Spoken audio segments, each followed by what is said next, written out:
मैं द्वार पर दीप जलाकर तुमने मुझे प्रसन्न किया। जिस घर में ये दीप जलता है, वहां मैं स्वयं विराजती हूँ। संध्या समय द्वार पर दीपक क्यों जलाया जाता है? इसके पीछे का रहस्य क्या है? और ऐसा करने से किस फल की प्राप्ति होती है? नमस्कार। आप सभी का एक बार फिर से स्वागत है। प्रिय मित्रों, आप सभी ने संध्या समय देखा होगा कि अधिकांश घरों के द्वार पर दीपक प्रज्वलित होता रहता है।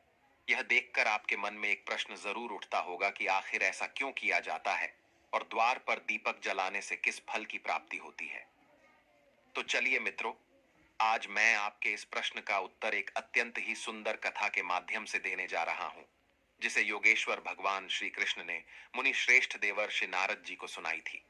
एक बार की बात है, द्वारका नगरी में संध्या का समय था।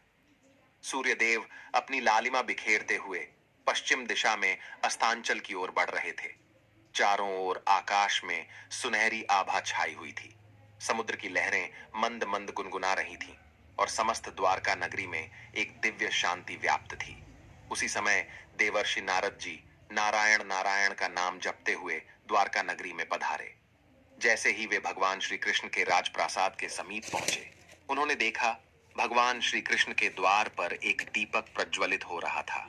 उसकी लौ स्थिर, उज्जवल और मोहक थी। ऐसा प्रतीत हो रहा था मानो वह दीप केवल तेल और बाती से नहीं, बल्कि श्रद्धा और भक्ति की ज्योति से जल रहा हो। नारद जी ने जब उस दीपक को द्वार पर जलते हुए देखा, तो उनके मन में इस रहस्य को जानने की जिज्ञासा जाग उठी और वह भगवान श्री कृष्ण के समक्ष हाथ जोड़कर बोले, हे द्वारकाधीश, हे योगेश्वर, यह दीपक जो संध्या के समय आपके द्वार पर प्रज्वलित हो रहा है, इसका क्या रहस्य है? यह परंपरा क्यों निभाई जाती है? और जो भक्त संध्या के समय अपने द्वार पर दीप जलाता है, उसे कौन सा पुण्य फल प्राप्त होता है? नारद जी द्वारा पूछने पर भगवान श्री कृष्ण मंद मुस्कान के साथ बोले, हे देवर्षि नारद, तुम्हारा यह प्रश्न अत्यंत उत्तम और लोक कल्याणकारी है। संध्या का दीप केवल प्रकाश नहीं है, यह अज्ञान के अंधकार को मिटाने वाली ब्रह्म ज्योति है। जो व्यक्ति श्रद्धा से संध्या दीप जलाता है, वह न केवल अपने घर को आलोकित करता है, बल्कि अपने कर्मों, विचारों और आत्मा को भी प्रकाशित करता है। हे मुनि श्रेष्ठ, इस संबंध में मैं तुम्हें एक पौराणिक कथा सुनाता हूं, जो इस दीपक के दिव्य रहस्य को प्रकट करती है। हे देवर्षि, बहुत समय पहले की बात है, जब अयोध्या नगरी स्वर्णमय शोभा से आलोकित होती थी। उस पवित्र नगरी में धर्म, सत्य और मर्यादा का वास था। मार्गों पर वेद मंत्रों की मधुर गूंज सुनाई देती थी और हर आंगन से पूजा की ध्वनि वातावरण को पवित्र बनाती थी। उसी दिव्य भूमि में एक अत्यंत ज्ञानी, तपस्वी और धर्मशास्त्रों में निपुण ब्राह्मण रहता था, जिसका नाम सुदर्शन था। सुदर्शन का जीवन ज्ञान का प्रकाश स्तंभ था। उसने वेद, उपनिषद, स्मृतियाओं, आरण्यक और ब्रह्म सूत्रों का गहन अध्ययन किया था। धर्मशास्त्र के प्रत्येक सूक्ष्म नियम की उसे पूरी जानकारी थी। यज्ञ, अनुष्ठान और वेद पाठ में उसकी निपुणता इतनी अद्भुत थी कि नगर के लोग उसे ब्राह्मण श्रेष्ठ कहकर संबोधित करते थे। परंतु हे देवर्षि, उसके पास ज्ञान तो था, किंतु भक्ति का मधुर रस उसके जीवन में नहीं था। वह पूजा करता था, पर केवल एक कर्तव्य के रूप में। उसके हृदय में श्रद्धा की वह आर्द्रता, प्रेम का वह भाव और समर्पण की वह गहराई नहीं थी, जो किसी सच्चे भक्त के हृदय में होती है। उसके जीवन में यह कमी उसके ही घर में पूरित होती थी, क्योंकि उसकी पत्नी सुशीला एक अत्यंत पुण्यवती, सती और भक्तिमती नारी थी। सुशीला का जन्म ही मानव भक्ति के लिए हुआ था। उसका मन हर क्षण ईश्वर में रमा रहता था। उसके नेत्रों में सदा भक्ति की अश्रुधारा झिलमिलाती रहती थी और उसकी वाणी से हर समय भगवान विष्णु के नाम की मधुर गूंज निकलती थी। सुशीला का जीवन एक अनुशासन की मूर्ति था। प्रतिदिन वह ब्रह्म मुहूर्त में, जब संपूर्ण संसार निद्रा में लीन रहता था, वह उठ जाती थी, ठंडे जल से स्नान करती, स्वच्छ वस्त्र धारण कर अपने घर के मंदिर में दीप जलाती और अत्यंत श्रद्धा से भगवान विष्णु की आराधना करती। उसका भक्तिभाव ऐसा था मानो स्वयं देवी लक्ष्मी उसके हृदय में वास करती हो। सुबह का समय हो या दोपहर का, सुशीला का मन सदा भगवान के नाम में लीन रहता था। जब संध्या होती और सूर्यदेव अस्ताचल की ओर गमन करने लगते, तब उसका भक्ति भाव और भी प्रबल हो जाता। वह पूरे घर को लीप पोत कर स्वच्छ करती और अपने आंगन को ऐसे सजाती जैसे कोई देवालय हो। फिर वह अपने मन को पूर्ण शुद्ध कर पवित्र भाव से द्वार के पास जाती और एक छोटा सा दीपक अपने हाथों से प्रज्वलित करती। उस दीपक का प्रकाश जैसे अंधकार को नहीं बल्कि अज्ञान को नष्ट करता था। जब वह दीप जलता, तब सुशीला अपने दोनों हाथ जोड़कर भगवान से प्रार्थना करती और कहती, हे प्रभु, यह दीप केवल मेरे घर के लिए नहीं, यह आपके चरणों के लिए है। इसमें मैं अपनी श्रद्धा की ज्योति अर्पित करती हूँ। मित्रों, आगे भगवान श्री कृष्ण कहते हैं, हे देवर्षि, एक दिन संध्या का समय था। सुशीला अपने प्रतिदिन के नियम के अनुसार आंगन को लीप पोत कर द्वार पर बैठी थी। वह बड़ी भक्ति भाव से दीपक तैयार कर रही थी। उसने मिट्टी के छोटे से दिए में तिल का तेल डाला, रुई की बाती बनाई और अपने नेत्रों को बंद कर भगवान का स्मरण करते हुए दिया प्रज्वलित किया। उसी समय उसका पति सुदर्शन वहां आ गया और सुशीला का उपहास करते हुए बोला, हे वल्लभे, तुम यह दीप प्रतिदिन क्यों जलाती हो? इससे क्या लाभ होता है? यह तो व्यर्थ ही तेल की बर्बादी है। मित्रों, अपने पति के मुख से ये शब्द सुनकर सुशीला शांत हो गई। उसने कोई क्रोध नहीं किया, कोई कटु वचन नहीं कहा। वह धीरे से उठी और अपने पति के सम्मुख जाकर अत्यंत विनम्रता से बोली, हे स्वामी, यह दीप केवल तेल और बाती से नहीं जलता, यह मेरी श्रद्धा से जलता है। यह दीपक मेरे हृदय की भक्ति का प्रतीक है। इससे घर में देवी लक्ष्मी का आगमन होता है और धर्म का प्रकाश फैलता है। अपनी पत्नी की यह बात सुनकर सुदर्शन, जो तर्क और ज्ञान के अभिमान में डूबा था, हंसकर बोला, हे वल्लभे, यदि यह दीप इतना चमत्कारी है तो ठीक है। मैं भी देखना चाहता हूं कि क्या यह तुम्हें किसी संकट से बचा सकता है। तो मुझे यह सब अंधविश्वास प्रतीत होता है। अपने पति की इन बातों को सुनकर सुशीला को बहुत दुख हुआ, परंतु उसने कुछ नहीं कहा। उसने केवल शांत स्वर में इतना कहा, हे स्वामी, संकट के समय भक्ति की परीक्षा होती है और जो भक्ति सच्ची होती है वह हर परीक्षा में उत्तीर्ण होती है। इतना कहकर वह घर का काम करने चली गई। मित्रों, धीरे धीरे समय बीतता गया। ऋतुएं बदली, समय बदला। फिर एक दिन अचानक से कुछ ऐसा घटित हुआ जो सुदर्शन के जीवन की दिशा ही बदल देने वाला था। अयोध्या नगरी पर एक भयंकर अकाल का प्रकोप छा गया। आकाश महीनों तक सूना पड़ा रहा। बादल आते तो थे पर बरसते नहीं थे। खेत सूख गए, तालाबों का जल समाप्त हो गया और धरती की गोद में दरारें पड़ गईं। संपूर्ण नगर भय और पीड़ा में डूब गया। अनाज के दाम आकाश छूने लगे। भूख के कारण बच्चे रोने चीखने लगे। माता पिता असहाय होकर उन्हें निहारते। धीरे धीरे वह अकाल इतना बढ़ा कि राजमहल तक में अन्न की कमी होने लगी। मित्रों, आगे श्री कृष्ण जी कहते हैं, हे देवर्षि, उस विपत्ति की अग्नि से सुदर्शन का घर भी अछूता न रहा। जिस घर में कभी यज्ञों का धुआं उठता था, वहां अब चूल्हा तक ठंडा पड़ा था। वेद पाठ का स्वर अब भूख की आह से दब गया था। घर में रखे अन्न के दाने समाप्त हो चुके थे और जल का एक पात्र तक दुर्लभ हो गया था। सुदर्शन, जो स्वयं को बड़ा ज्ञानी समझता था, अब विवश हो गया। उसके मुख पर निराशा की रेखाएं उभर आईं। परंतु इतना सब कुछ होने के बाद भी सुशीला का विश्वास अडिग था। उसने अपने प्रभु में विश्वास कभी नहीं छोड़ा। वह भूखी रह लेती थी, परंतु दीपक फिर भी जलाती थी। उसने अपने नेत्रों में आशा की ज्योति रखी और अपने पति से कहा, हे स्वामी, यह दीप चाहे कितना ही छोटा हो, पर इसका प्रकाश मेरे विश्वास से बड़ा है। जब तक यह दीप जलेगा, हमें कुछ नहीं होगा। मित्रों, वह हर संध्या उसी प्रकार द्वार पर दीप प्रज्वलित करती रही। उसके घर में अन्न जल समाप्त हो चुका था। इसके बाद भी वह दीप जलाती थी, क्योंकि ईश्वर के प्रति उसका विश्वास अटल था। हे देवर्षि, समय की वह रात बड़ी अद्भुत थी। चारों ओर भयंकर अंधकार फैला हुआ था। आकाश में न तारा झिलमिला रहा था, न चंद्रमा की कोई किरण धरती पर उतर रही थी। दिशाएं मौन थी, वायु थमी हुई थी और अयोध्या की गलियां सूनी पड़ी थी। हर घर में भूख और चिंता का साया था। परंतु सुदर्शन के द्वार पर फिर भी एक दीप जल रहा था, वही संध्या दीप जिसे सुशीला हर दिन जलाती थी। वह दीप उस रात पहले से अधिक उज्जवल था। उसकी लौ मानो किसी अदृश्य शक्ति का संकेत दे रही थी। सुशीला उस दीप के सामने बैठी प्रभु का स्मरण कर रही थी। उसके नेत्रों में थकान थी, पर विश्वास की आभा अब भी झिलमिला रही थी। उसके हृदय में बस एक ही भाव था, प्रभु, मेरा दीप आपका प्रतीक है। जब तक यह जलता रहेगा, मेरा मन भी आपके चरणों से जुड़ा रहेगा। वह मन ही मन परमात्मा से प्रार्थना कर ही रही थी कि तभी अचानक से वातावरण में एक अद्भुत परिवर्तन हुआ। दीपक की लौ एकाएक ऊंची उठी और चारों ओर एक दिव्य प्रकाश फैल गया। सुशीला ने चकित होकर इधर उधर देखा। उसे समझ में नहीं आ रहा था कि उसके साथ क्या हो रहा है।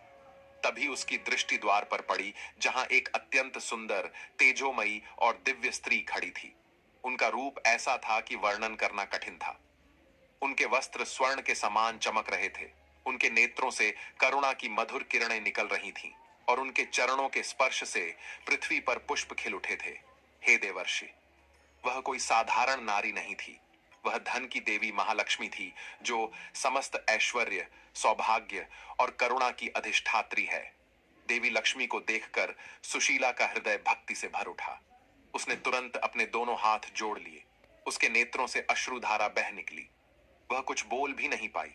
बस श्रद्धा से झुककर देवी के चरणों में गिर पड़ी लक्ष्मी जी ने करुणा भरी दृष्टि से उसकी ओर देखा और मधुर स्वर में बोली, पुत्री सुशीला, उठो। मैं तुम्हारी भक्ति से अत्यंत प्रसन्न हूं। तुमने कठिनतम समय में भी अपने नियम को नहीं छोड़ा। जब संसार भय और भूख से डगमगा गया, तब भी तुम्हारे दीप की ज्योति बुझी नहीं। तुम्हारा यह दीप न केवल तुम्हारे घर को, बल्कि इस संसार को भी प्रकाशमान करता है। मांगो, तुम्हें क्या वर चाहिए? माता लक्ष्मी के इन वचनों को सुनकर सुशीला ने हाथ जोड़कर कहा, हे मां, मुझे कोई धन, वैभव या अमूल्य रत्न नहीं चाहिए। मुझे बस इतना वर दो कि मेरे घर का दीप कभी न बुझे। यह दीप सदा आपके चरणों में जलता रहे। मेरे कुल में सदा धर्म, शांति और सुख का वास बना रहे और किसी भी युग में मेरे वंशज इस दीप की महिमा को भूले नहीं। सुशीला के निश्चल और कोमल स्वभाव को देखकर देवी लक्ष्मी मुस्कुराने लगी। उनके नेत्रों में मातृत्व का तेज और कृपा का सागर उमड़ आया। उन्होंने अपना वृद्ध हस्त सुशीला के मस्तक पर रखा और मधुर वाणी में कहा, तथास्तु पुत्री, तुम्हारे घर में सदा प्रकाश रहेगा। यह दीप कभी नहीं बुझेगा और जो भी मनुष्य संध्या के समय श्रद्धा और भक्ति से दीप प्रज्वलित करेगा, उसके जीवन से दरिद्रता, रोग और भय सदा दूर रहेंगे। उसके घर में सदा मेरा स्थायी निवास होगा और देवता स्वयं उसकी रक्षा करेंगे। यह दीप केवल तेल का नहीं, श्रद्धा का प्रतीक होगा। जो इस दीप को सच्चे भाव से जलाएगा, उसका जीवन आलोकित हो जाएगा। यह कहते ही देवी का स्वर धीरे धीरे मंद होने लगा। उनके चारों ओर का प्रकाश और भी प्रखर हो गया और माता लक्ष्मी अदृश्य हो गई। अब वहां केवल दीपक की लौ जल रही थी, परंतु उस लौ में अब देवी लक्ष्मी का आशीर्वाद। पूरित आंखों से दीपक की ओर देखा और सिर झुकाकर प्रणाम किया। उसका हृदय शांति और आनंद से भर गया, क्योंकि उस क्षण उसे अनुभव हुआ कि भक्ति कभी व्यर्थ नहीं जाती और सच्ची श्रद्धा स्वयं ईश्वर को प्रकट कर देती है। मित्रों, आगे भगवान श्री कृष्ण नारद जी से कहते हैं, हे देवर्ष, वह संध्या तो सुशीला के लिए जैसे किसी चमत्कार की रात थी। अगले दिन भोर का अरुणोदय हुआ। सुदर्शन की निद्रा खुली और जब उसने नेत्र खोले तो जो दृश्य उसके सामने था, उसे देखकर वह स्तब्ध रह गया। जहां कल तक उसके घर की कोठारें सूनी थीं, वहां अब अनाज से भरे बर्तन रखे थे। धान, गेहूं, चावल और फल सब्जियां सुव्यवस्थित रूप से रखी थीं। घर के आंगन में मधुर सुगंध फैली हुई थी, मानो वसंत स्वयं वहां उतर आया हो। वातावरण में ऐसी शांति और दिव्यता थी कि हृदय स्वयं ही श्रद्धा से भर उठे। सुदर्शन ने विस्मय से इधर उधर देखा। उसे कुछ समझ में नहीं आ रहा था। आखिर ये सब हुआ कैसे? वह तुरंत अपनी पत्नी के पास गया और उससे पूछने लगा, हे वल्लभे, यह सब कैसे हुआ? कल तक तो हमारे घर में एक दाना तक नहीं था और आज यहाँ इतना अन्न, इतनी समृद्धि, यह कैसे संभव हुआ? सुशीला के चेहरे पर शांत मुस्कान थी। उसने सहज स्वर में उत्तर दिया, स्वामी, यह किसी मनुष्य का कार्य नहीं, यह उस दीपक की कृपा है जिसे आप व्यर्थ समझते थे। वही दीप जो हर संध्या प्रभु के चरणों में अर्पित होता था। उसी की कृपा से मां लक्ष्मी स्वयं कल रात यहां पधारी थी और उन्होंने आशीर्वाद दिया कि इस घर का दीप कभी न बुझे और उनके इस आशीर्वाद के कारण यह सब चमत्कार हुआ है। यह सुनते ही सुदर्शन के नेत्र नम हो गए। उसके भीतर पश्चाताप की अग्नि और भक्ति की लहर एक साथ उठी। वह भाव विह्वल होकर बोला, सच कहा तुमने सुशीले। मैं ज्ञान के अभिमान में अंधकार में जी रहा था और आज इस छोटे से दीप ने मुझे प्रकाश का सच्चा अर्थ सिखाया। मैंने शास्त्रों में बहुत कुछ पढ़ा, पर आज तुम्हारी भक्ति ने मुझे साक्षात धर्म का स्वरूप दिखा दिया। वह पत्नी के चरणों में झुक गया और प्रणाम करते हुए बोला, आज से मैं भी तुम्हारे साथ संध्या दीप जलाऊंगा। यह दीप अब केवल तुम्हारे ही नहीं बल्कि हम दोनों के जीवन का दीप बनेगा। मित्रों, उस दिन से सुदर्शन और सुशीला दोनों ने संध्या के समय द्वार पर दीप प्रज्वलित करने का नियम बना लिया। दिन बीतते गए और उनके जीवन में सुख, शांति और समृद्धि का प्रवाह लौट आया। उनका घर, जहां कभी दुख की छाया थी, अब वहां भक्ति का प्रकाश फैल गया। धीरे धीरे यह चमत्कार नगर में फैल गया। पड़ोसी उससे पूछते, आखिर यह सब कैसे हुआ? तो सुशीला मुस्कुराकर कहती, संध्या का दीप केवल घर नहीं, हृदय को भी आलोकित करता है। उसकी बातें सुनकर लोग प्रेरित होने लगे और देखते ही देखते अयोध्या की प्रत्येक गृहिणी ने यह संकल्प लिया कि वह भी प्रतिदिन संध्या के समय दीप प्रज्वलित करेगी। फिर एक दिन ऐसा आया कि समस्त अयोध्या में प्रत्येक घर के द्वार पर दीपक जलने लगे और उन्हें देखकर ऐसा प्रतीत हो रहा था मानो धरती पर असंख्य तारे उतर आए हों। हर द्वार पर प्रकाश था, हर हृदय में भक्ति। आकाश से देवता भी उस दृश्य को देखकर प्रसन्न हुए और लक्ष्मी जी ने स्वयं विष्णु लोक से मुस्कुराकर कहा, हे त्रिलोकनाथ, देखो, एक सुशीला की भक्ति ने पूरे नगर को आलोकित कर दिया। मित्रों, आगे भगवान श्री कृष्ण कहते हैं, हे देवर्षि, तभी से यह परंपरा चली आ रही है कि जब संध्या का समय होता है और सूर्य देव अस्ताचल की ओर बढ़ते हैं तो हर घर के द्वार पर एक छोटा सा दीप प्रज्वलित किया जाता है। वह दीप केवल प्रकाश का नहीं, श्रद्धा, समर्पण और भक्ति का प्रतीक होता है। हे ब्रह्मानंदन, यह दीप केवल आलोक नहीं देता, यह धर्म का दीप है। जब मनुष्य संध्या बेला में श्रद्धा से दीप जलाता है तो वह अपने भीतर के अंधकार, लोभ, क्रोध और मोह को मिटा देता है। यह दीप स्मरण कराता है कि अंधकार चाहे कितना भी गहरा हो, एक छोटी सी ज्योति भी उसे पराजित कर सकती है। जिस घर में दीप जलता है वहां देवी लक्ष्मी का निवास होता है। वहां दरिद्रता, रोग और भय प्रवेश नहीं कर सकते। जो दीपक श्रद्धा से द्वार पर जलाया जाता है वह सभी पापों का नाश करता है और नकारात्मक शक्ति घर में प्रवेश नहीं करती है। घर में सुख शांति बनी रहती है। कृष्ण जी के श्रीमुख से इस कथा को सुनकर देवर्षि नारद जी ने भाव विभोर होकर कहा, हे प्रभु, आपके श्रीमुख से यह कथा सुनकर मैं धन्य हो गया। प्रभु, यह दीप तो केवल प्रकाश नहीं, यह भक्ति का स्वरूप है। अब समझ आया कि संध्या दीप का इतना महत्व क्यों है। भगवान श्री कृष्ण ने मुस्कुराकर कहा, हे देवर्षि, दीपक केवल तेल और बाती से नहीं जलता, वह तो भक्त के हृदय की श्रद्धा से जलता है। जो दीप प्रेम से जलाया जाता है वही मनुष्य के लिए स्वर्ग का द्वार खोलता है। फिर देवर्षि नारद जी दूसरा प्रश्न पूछते हुए कहते हैं, हे प्रभु, क्या इस दीपक को जलाने के लिए कोई नियम भी है? और इसके साथ ही मैं यह जानना चाहता हूं कि किन स्त्रियों को इस दीपक को नहीं जलाना चाहिए।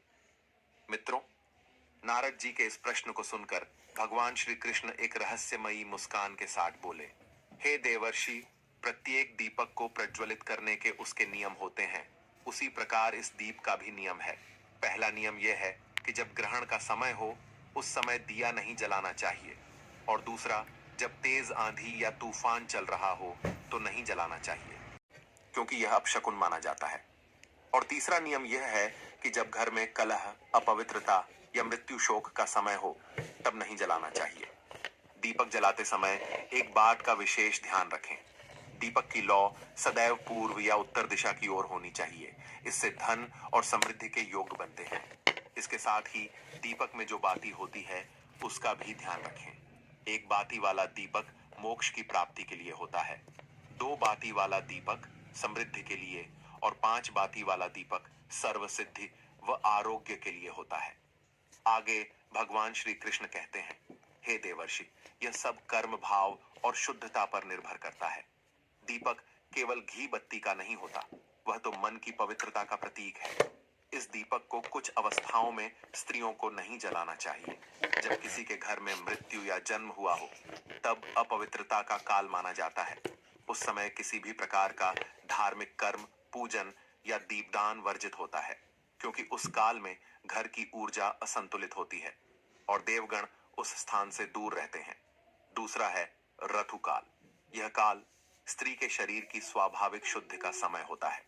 इस अवधि में स्त्री को विश्राम और स्थिरता दी जाती है, ताकि उसका शरीर और मन दोनों संतुलित रहे। इसलिए धर्म में कहा गया है कि इस अवस्था में पूजा, व्रत या दीपदान नहीं करना चाहिए। जब शरीर की ऊर्जा पुनः शुद्ध हो जाती है, तब वह पुनः इन कार्यों में सम्मिलित हो सकती है। तीसरा है क्रोध, अशांति या शोक की अवस्था। जब स्त्री इन अवस्थाओं में हो, तो उसे दीपक नहीं जलाना चाहिए, क्योंकि दीपक तभी प्रभावी होता है जब मन शांत और भाव श्रद्धा से भरा हो। क्रोधित या दुखी मन से जलाया गया दीपक प्रकाश तो देता है, पर आशीर्वाद नहीं लाता। आगे श्री कृष्ण जी कहते हैं, हे देवर्षि, इस प्रकार से आज का यह प्रसंग समाप्त हुआ। आशा करते हैं आपको आपके प्रश्नों के उत्तर मिल गए होंगे। तभी नारद जी कहते हैं, हे प्रभु, आपके द्वारा यह ज्ञान प्राप्त करके मैं धन्य हो गया। मैं इस ज्ञान का समस्त लोकों में प्रचार प्रसार करूंगा।